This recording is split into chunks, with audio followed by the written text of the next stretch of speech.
Bon, je vais peut-être commencer par vous choquer, mais personnellement, je ne suis pas du tout désespéré, enfin même pas chagrin, du fait que la République n'ait pas fêté Charles Maurras parmi d'autres personnes. Distinguer les intellectuels importants d'une époque n'est pas le rôle de l'État. C'est de l'étatisme que de croire ça. Nous sommes habitués à cela, mais il faut nous en débarrasser. Que diable, nous ne sommes pas des socialistes.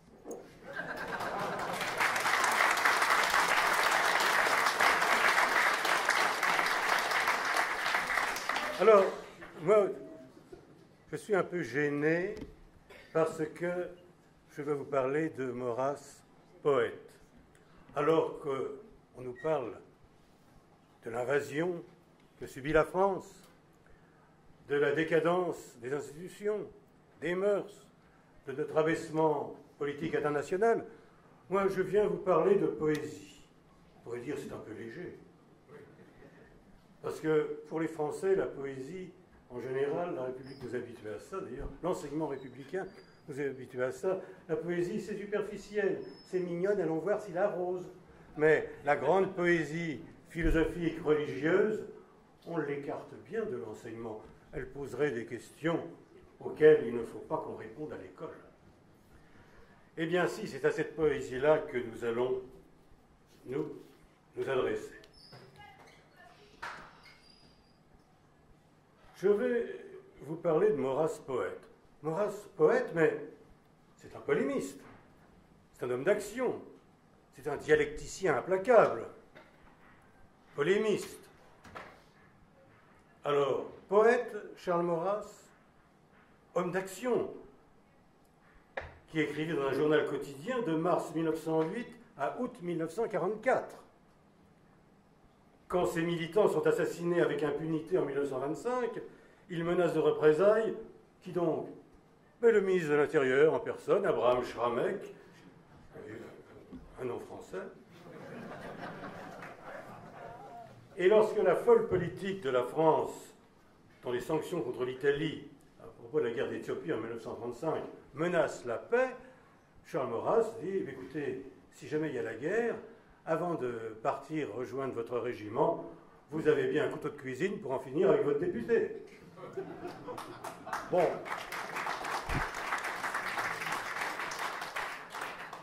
Condamné, il fut arrêté comme un dangereux criminel au sortir d'un restaurant. Là, vous savez, vers 2 heures d'après-midi, les argousins se précipitent sur cet homme et l'arrêtent, on l'emmène à la santé, il est enfermé. Il fera 250 jours de prison et quand il sortira, il obtiendra un grand hommage de tous les nationalistes, de tous les partis de droite de la France, qui se sont réunis, qui lui accordent un grand hommage, et l'union de ces droites s'appelait en 1937-1938 le Front National.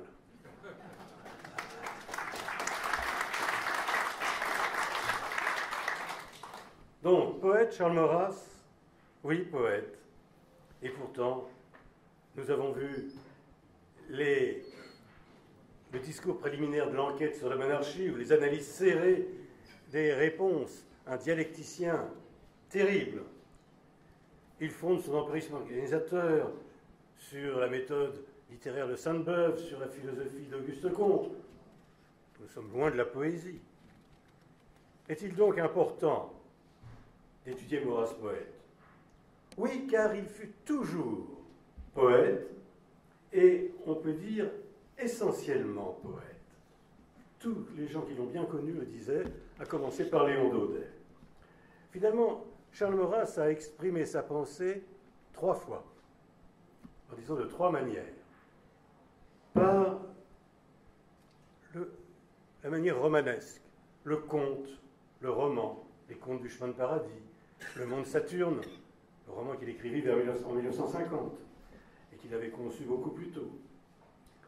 Donc, contes et romans, poésie, et enfin, la prose quotidienne, le journal, et les livres qui en sont tirés. Voilà les 3 façon de travailler de Charles Maurras. Alors, avec tout le travail qu'il avait, comment a-t-il pu être poète? C'est pas l'homme qui va à la campagne pour trouver l'inspiration poétique, c'est pas cela. On lui disait, mais comment pouvez-vous faire pour en plus écrire des recueils de poésie? Alors Maurras, qui aimait plaisanter, avec beaucoup de malice dans le regard, répondait, mes poèmes, je les conçois dans le métro. Et donc, par une œuvre politique, philosophique, littéraire, il a fait la contre-révolution complète. Et il disait, pour faire la révolution complète, il faut aussi faire la contre-encyclopédie, c'est-à-dire revenir sur toutes les erreurs distillées par la pensée du XVIIIe siècle. Alors cet homme que la République ne veut pas fêter, c'est un honneur de ne pas être fêté par la République. Eh bien,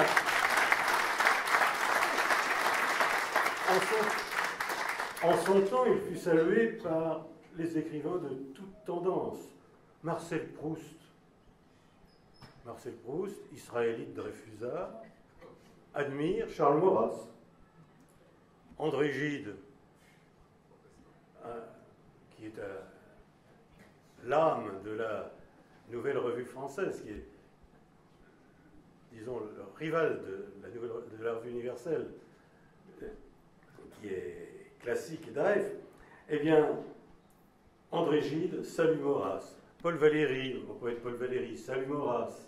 Et combien d'autres, parmi ses amis, parmi ses ennemis. On trouve même un futur hurluberlu qui s'appelle André Malraux, parmi ceux qui font l'éloge de Charles Maurras. Dans son jubilé littéraire, dans la Revue universelle, en janvier 1937, son éloge est fait par 12 membres de l'Académie française et 4 prix Goncourt.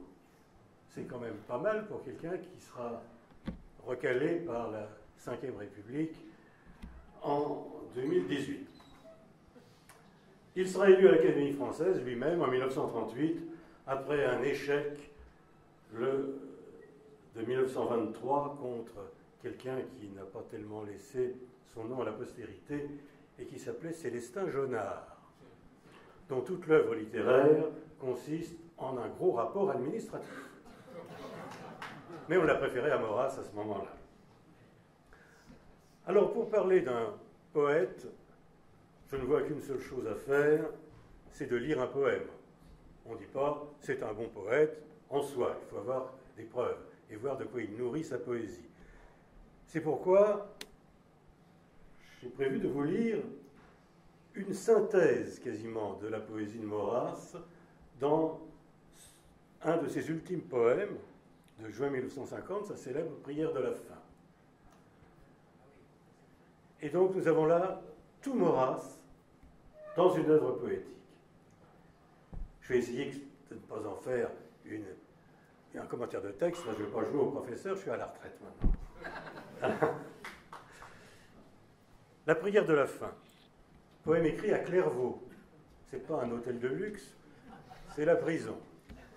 À Clairvaux en juin 1950. Ça commence ainsi.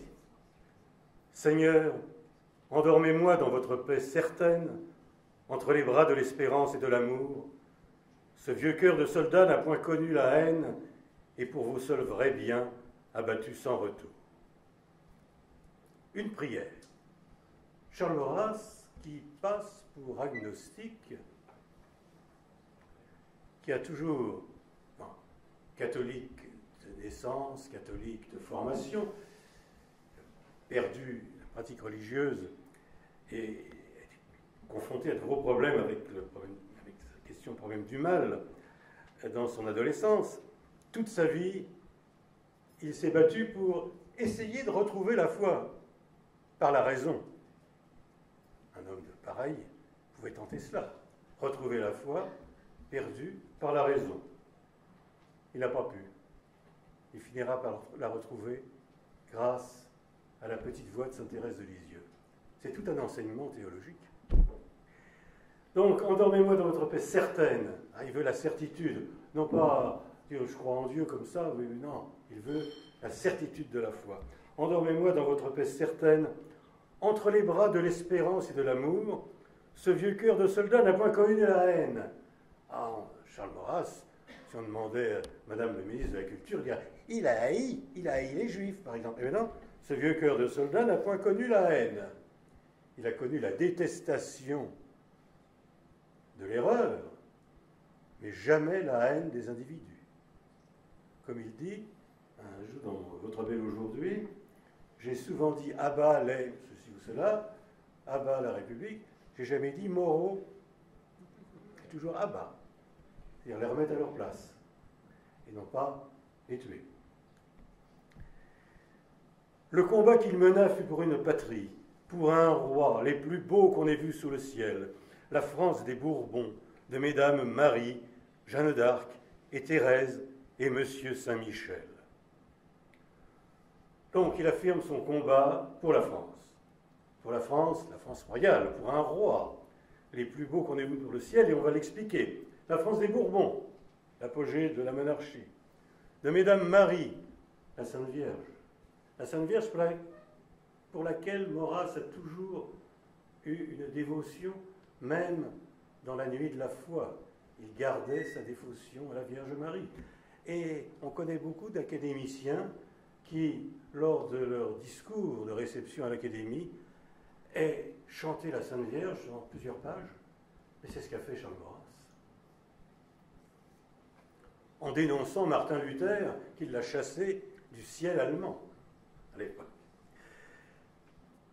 La France des Bourbons, de Mesdames Marie, donc, la France consacrée à la Sainte Vierge.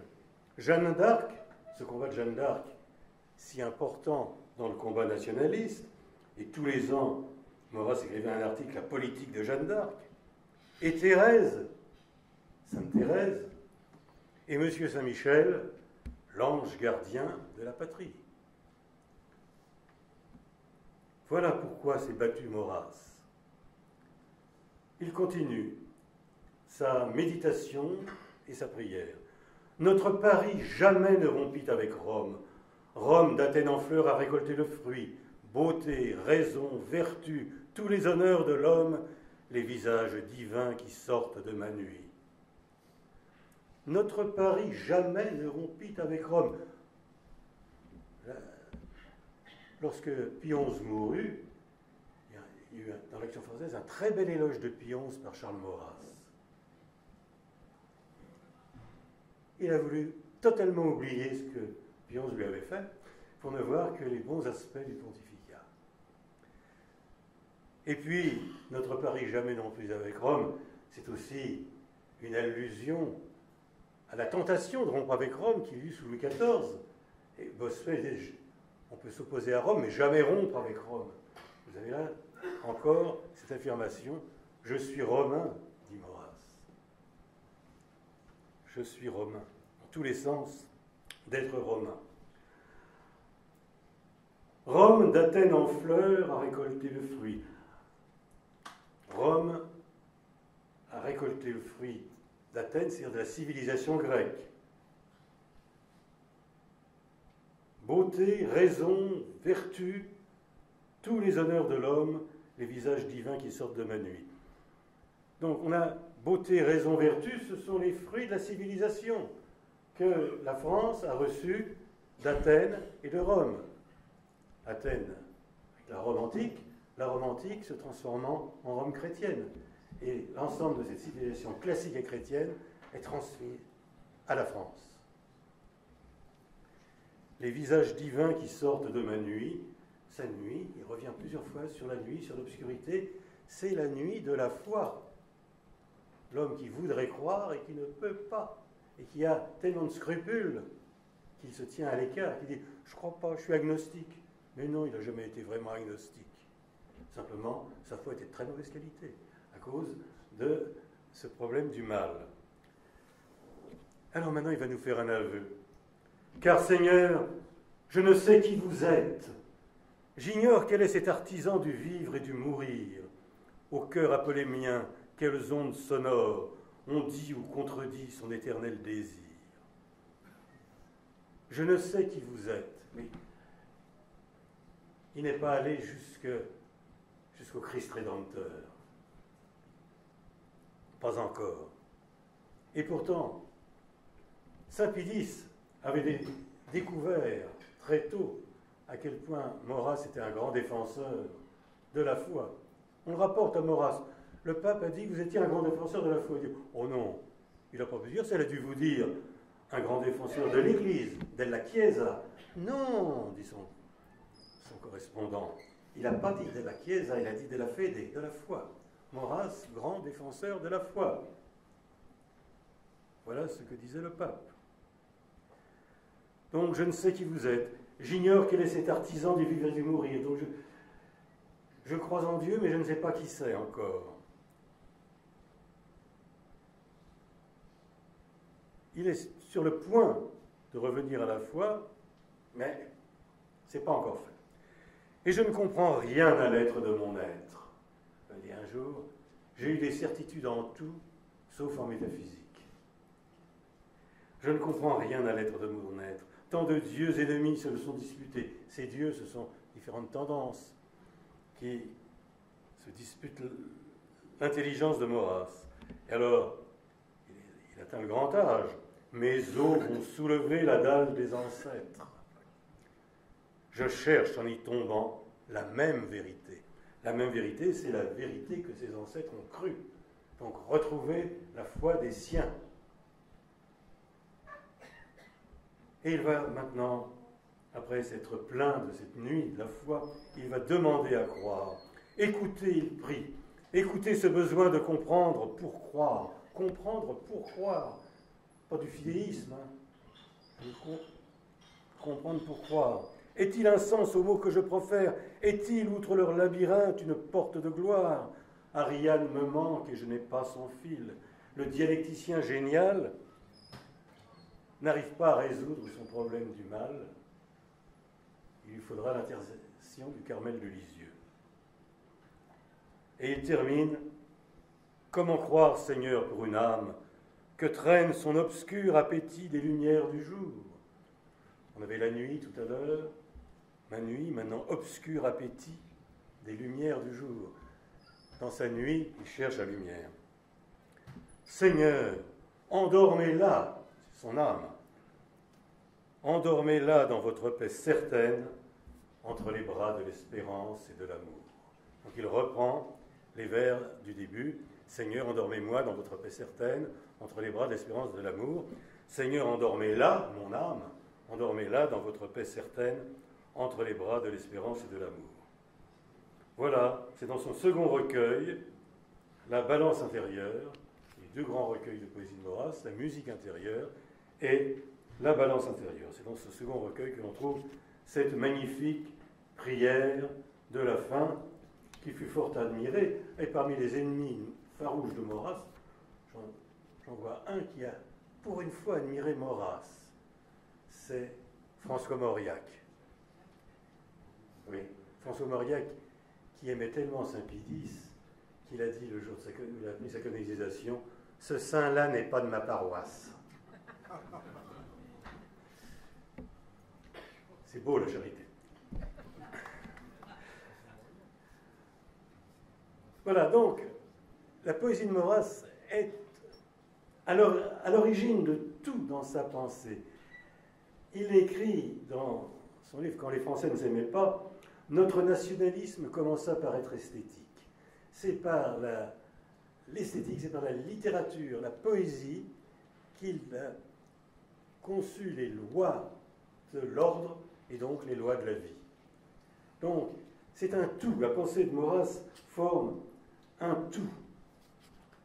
Alors, je vais essayer de ne pas dépasser le temps qui m'est imparti, parce que quand on est un peu maurassien, on faut être un peu obéissant. Alors, je vais simplement, pour gagner du temps, je vais en venir à la dernière partie de ce que je voulais vous montrer. C'est Maurras, poète de l'espoir. Alors, comme je disais tout à l'heure, Maurras n'a pas gagné. Il a même, en apparence, été définitivement vaincu. Et dans le domaine des idées politiques, et même dans celui des valeurs culturelles. La poésie de Maurras l'esthétique maurassienne, c'est vraiment pas ce qu'on trouve dans la société ou l'université d'aujourd'hui. L'ordre classique, sous toutes ses formes, est banni de la cité des hommes. L'ordre classique, il a un peu quelque chose de fasciste, il faut bien dire, aux yeux de ces messieurs dames du monde culturel. Mais il ne croyait pas à la facilité politique, à la fatalité politique. On a vu qu'il repoussait le désespoir, sottise absolue, et il ne cessa de donner des exemples historiques à l'appui de cette conviction. Et notre présence ici ce soir lui donne une fois encore raison. Il rappelait qu'un jour s'étaient réunis dans une maison à Prague une demi-douzaine d'hommes qui étaient les derniers représentants de la culture tchèque. Et que l'un disait, si le plafond nous tombe sur la tête, il n'y aura plus de culture tchèque. Et vous voyez, on ne peut pas désespérer. Ça revient toujours un jour.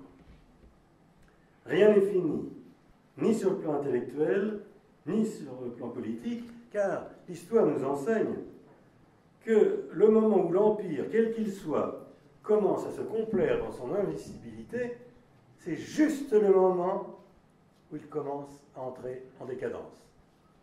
Il ne se rend pas compte, mais il entre en décadence dès qu'il atteint son apogée. Ainsi vont les choses humaines. Charles Maurras est le poète de l'espoir parce qu'il a fait renouer la droite française avec l'intelligence et avec la volonté de vaincre. Parce qu'au XIXe siècle, pendant longtemps, les gens de droite se laissaient attaquer par leurs adversaires, attaquer grossièrement, et ne daignaient pas répondre, ne répondaient pas, parce que répondre, ça aurait été inconvenant. On leur disait « Oh, vous manquez d'éducation de nous attaquer ainsi ». Le premier qui a eu l'idée de se retourner contre les gens de gauche et de leur mettre son pied au derrière, c'est Louis Veuillot. C'est lui l'initiateur de cette volte-face de la droite, de la contre-révolution. Et alors Maurras a porté ça à la perfection. Vers 1900, la droite parlait d'ordre établi, de fidélité, de croyances traditionnelles, de moralité acquise des gens de bien. Elle se méfiait des intellectuels, tous de gauche. Tous les hommes instruits croyaient à la science, au progrès lié à la République. Oui, on a découvert l'électricité sous la République, quand même. Louis XIV, il ne pouvait pas appuyer sur un bouton. Argument dont vous appréciez l'intelligence, mais qui a fait des sévices dans les écoles. Alors, l'avenir était à gauche. L'université, du primaire au supérieur, était de gauche dans des proportions écrasantes. Un homme comme Anatole France ou un homme comme Péguy furent Dreyfusards sans rien connaître à l'affaire, parce que de toute façon, l'armée, corps constitué, réactionnaire, ne pouvait avoir raison puisqu'elle n'était pas intelligente. Alors Maurras engagea la discussion avec la gauche sur des bases intellectuelles et scientifiques. L'empirisme organisateur fit des ravages, histoire et sociologie furent mises au service de sa puissance dialectique et participèrent à l'assaut contre le parti intellectuel qu'il mena à la tête de l'Action française et d'autres formations. Et ce fut une victoire. Les personnes instruites purent être royalistes sans honte. Maurras leur avait fourni une argumentation. Il n'était pas le seul, il y eut Bainville, Daudet, Vaugeois, Pujol, Digné, tout un groupe, mais c'est lui qui les convertit et les lança. Barrès avait été son précurseur, c'est le précurseur du nationalisme, Barrès, mais un nationalisme de sentiment. Maurras lui donna la raison. Au sentiment de Barrès, il donna un cerveau. Pendant 50 ans, l'intelligence sera en grande partie de droite. Ils nous le font payer aujourd'hui. Après la Première Guerre mondiale, journaux, revues, monde du livre, monde des arts recevront une influence directe ou indirecte de la réaction nationale et classique. Prestige politique, liée à un prestige intellectuel, littéraire avant tout. La Seconde Guerre mondiale, aggravée de la guerre civile qui suivit la libération du pays, retourna la situation en faveur de la Révolution, commença par mettre les écrivains qui ne pensaient pas comme les prétendus libérateurs, on commença par les mettre en prison. D'abord, on en fait une liste de proscription. Le Comité national des écrivains avait préparé à Londres une liste. Celui-là, on lui interdirait d'écrire, oui ou non? Parce qu'il y a eu l'interdiction d'écrire, l'interdiction de publier. Le flambeau de l'intelligence ne brille plus, mais on peut le ranimer. Lourde tâche, car cette intelligence est malade de ce qu'on pourrait appeler le morbus democraticus. Et on a parfois un peu de désespoir, on a l'impression qu'on est entré en phase terminale. Mais il est des sursauts et il est même des miracles.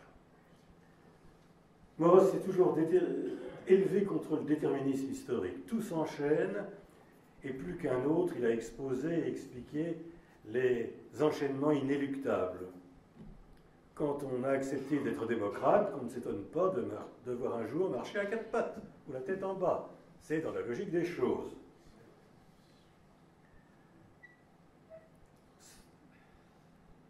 Qui prolonge, disait-il, la double courbe romantique et révolutionnaire, ouvre à l'esprit une ample liberté de mourir.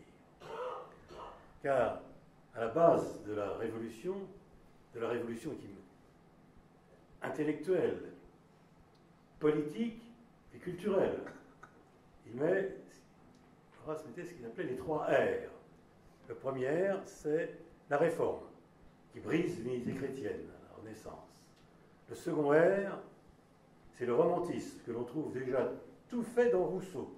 Et réforme et romantisme donnent révolution. Voilà le fond de la pensée de Maurras, la pensée complète. Donc il a inlassablement essayé de convaincre, sous toutes les formes possibles, ses contes, sa poésie, ses études, ses polémiques quotidiennes, les enquêtes, les exposés appuyés sur l'histoire. Il espéra toujours, sans illusion, mais toujours. Il veut l'adhésion de l'intelligence. Et c'est pour ça qu'il est un poète de l'espoir. Il veut faire partager à chacun ses nobles joies, les hautes joies de la possession du vrai. Et on dit qu'il a été entré en politique comme on entre en religion. Et il n'a posé la plume que pour se coucher sur son lit de mort. Non loin, dans une plume qui valait bien une épée, comme le disait si bien dans sa lettre admirative du 31 octobre 1915, le cardinal Andrieux, qui depuis accusa Maurras de tous les péchés, et même d'avoir été un partisan de la restauration de l'esclavage. Le cardinal Andrieux, archevêque de Bordeaux. Et qui avait dit avant, pendant la guerre de 14, que sa plume valait bien une épée. Il y a comme ça des éloges qu'on oublie. Oui, Maurras aimait le vrai parce qu'il est bon pour les hommes et que le faux engendre les désordres, les souffrances, la mort. Son œuvre entière est placée sous le signe de l'amour de la vie, des sociétés. Il aime avec ardeur les tièdes, les sceptiques, les pusillanimes, les libéraux sont des gens qui ne savent pas aimer. Oui, l'espérance pour Charles Maurras est politique, mais elle est aussi intellectuelle et spirituelle. Et qu'est-ce que serait un espoir purement temporel, aussi élevé soit-il? La mort, un jour ou l'autre, après le sculpteur, le poète, le citoyen, étreindra la statue, le poème, et jusqu'à la cité qui n'a pas reçu les promesses d'éternité. L'espérance de Maurras est donc également profondément spirituelle. Je crois avoir tenu les 30 minutes, avoir obéi et avoir droit à un bon point. Je vous remercie.